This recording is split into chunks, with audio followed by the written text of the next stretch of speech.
का स्वागत है। आज हम लोग पढ़ेंगे नया सब्जेक्ट संस्कृत। आज से स्टार्ट करेंगे संस्कृत पढ़ना और पहले हम छोटी छोटी चीज़ें पढ़ेंगे, उसके बाद फिर हम आगे थोड़ा सा डीप में पढ़ेंगे। चलिए स्टार्ट करते हैं। आज हम लोग पढ़ते हैं संख्याएं। हमारे पेपर में संख्याओं से एक दो क्वेश्चन जरूर बनता है और हमारा वो गलत हो जाता है। चलिए हम लोग स्टार्ट करते हैं। देखिए हम लोग संस्कृत की गिनती याद होने के लिए आपको कुछ नहीं करना है, सिर्फ पढ़ना है। 1 2 3 आप बचपन से गिनती पढ़ते चले आ रहे हैं। 1 2 3 4 5 ये हमारी हिंदी की गिनतियां, उन्हीं से हमारा ये संस्कृत की गिनतियां बनी हैं। देखिए एक को हम एका कहते। अच्छा ये जो बिंदी होती इसका क्या मतलब होता है? इसको हम बोलते हैं विसर्ग। क्या बोलते हैं? विसर्ग। और जब किसी में ये लग जाता है तो आहा करके बोला जाता है। क्या करके बोला जाता है? आहा करके। जैसे लिखा चत्वारः, तिस्रः, चतस्रः, ये बोला जाता है। जब विसर्ग लग जाता है तो आहा करके बोलते हैं। और संस्कृत में जब किसी भी अक्षर में अगर ये अम की बिंदी लग जाती है, इसको बोलते हैं अनुस्वार। तो इसका मतलब हो जाता है माँ, माँ करके। इसका जो प्रोनाउंसिएशन उच्चारण होता है माँ करके होता है। आगे हम बताएंगे अगर आता है आपके बीच में तो। चलिए देखिए एक को हम 3 तरह से बोल सकते हैं। एकः, एकम, एका। क्या क्या बोल सकते हैं? एकः, एकम, एका। उसी तरह दो को हम 2-3 तरह से बोल सकते हैं। द्वौ, द्वे, द्वे। यानी दो को हम संस्कृत में कैसे बोलेंगे? द्वौ, द्वे, द्वे। 3 को हम कैसे बोलेंगे? त्रयः, त्रीणि, तिस्रः। क्या बोलेंगे? त्रयः, त्रीणि, तिस्रः। ये हमारे 3 हैं। 4 को हम बोलेंगे चत्वारः, चत्वारि, चतस्रः। क्या बोलेंगे? चत्वारः, चत्वारि, चतस्रतः।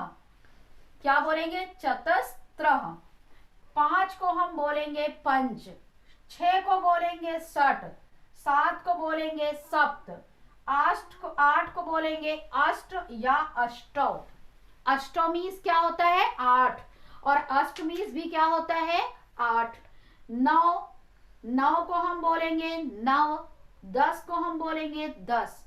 तो ये हमारी 10 तक गिनती थी। फिर से देखिए 4 तक हमारा पेपर में कोई भी दे सकता है। आपको चत्वारी भी दे सकता है, चतुस्रः दे सकता है, चत्वारः दे सकता है, कोई भी दे सकता है। तो आप ये सोचिए कि 4 के 3 तरह से, 4 को हम 3 तरह से लिख सकते हैं। 3 को हम 3 तरह से लिख सकते हैं। दो को हम 3 तरह से लिख सकते हैं और 1 को हम 3 तरह से लिख सकते हैं। फिर से देखें, 1 को हम कहते हैं एकः, एकम, एका। 2 को द्वौ, द्वे, द्वे। 3 को त्रयः, त्रीणि, तिस्रः। 4 को चत्वारः, चत्वारि, चतस्रतः। 5 को पंच। 6 को षट। 7 को सप्त। 8 को हम अष्ट और अष्टौ कहते हैं। 9 को हम 9 कहते हैं और 10 को हम 10 कहते हैं। अब आ जाइए 11 पे। देखिए ये लिखा है 11। क्या लिखा है? 11। 11 को क्या पढ़ेंगे? देखिए 10। आप बताइए 11 बनता कैसे है? 10 + 1 = 11 होता है। यानी 10 में 1 जोड़ दो तो क्या होता है? 11 होता है। तो क्या कह रहा है? एकादश। यानी 10 और 1, 10 में 1 मिला दिया गया तो क्या हो गया? 11। कैसे पढ़ेंगे? एकादश। एका मीन्स 1 अधिक 10 में क्या हो गया है? 10 में 1 अधिक एकादश यानी 11। द्वादश, 10 में 2 अधिक 12। त्रयोदश, 10 मीन्स 3, त्रयो मीन्स 3, 10 और 3 13। चतुर्दश, चतुर मीन्स 4 और 10 मीन्स 10, 10 और 4 14। पंचदश, 10 और 5 15। 10 और 5 क्या हो जाएगा? 15। षोडश, षोडश मीन्स होता है 16। सप्तदश, सप्तदश मीन्स होता है 17। अष्टादश, अष्ट, अष्टादश, 10 में 8 अधिक 18। अब देखिए ये वाला हमारा बहुत इंपॉर्टेंट है, ये बहुत पूछता है 19 का। देखो हम 19 को कैसे पढ़ते हैं, या तो एक हम इसको 19 पढ़ ले, या तो हम पढ़ ले 10 + 9 = 19 पढ़ ले, या हम पढ़ ले 20 में एक कम बराबर 19। तीन तरह से पढ़ सकते हैं। एक तरह से तो हम सिंपली पढ़ सकते हैं कि 19 लिखा है। दूसरा हम पढ़ सकते हैं कि 10 में 9 जोड़ दिया तो 19 हो गया, यानी 10 9 19 हो गया। एक हम बोल सकते हैं 20 में एक कम 19। वही चीज यहाँ लिखा है, देखिए क्या लिखा है 10 9, यानी 10 और 9 क्या हो गया 19 हो गया। अगला देखिए ये वाला बहुत पूछता है पेपर में, आप इसको कैसे समझोगे। 19 को हम और कैसे कहेंगे, देखो बहुत इजी है, केवल आप वर्ड को तोड़ना सीखिए।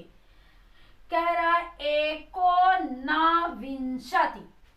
विंशति मीन्स होता है 20। क्या होता है 20, विंशति मीन्स क्या होता है 20। और आप बताइए 20 में एक ना हो, ये वाला फॉर्मूला अप्लाई हो रहा है।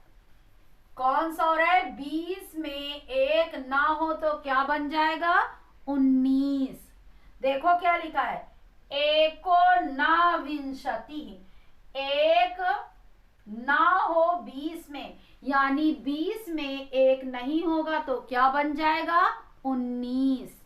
और 20 को हम क्या कहते हैं विंशति। फिर से देखिए 11 एकादश, 12 द्वादश, 13 त्रयोदश, 14 चतुर्दश, 15 पंचदश, 16 षोडश, 17 सप्तदश, 18 अष्टादश। 19 को नवदश या एकोनविंशति, 20 में एक ना हो 19, और विंशति मीन्स 20। आगे 21,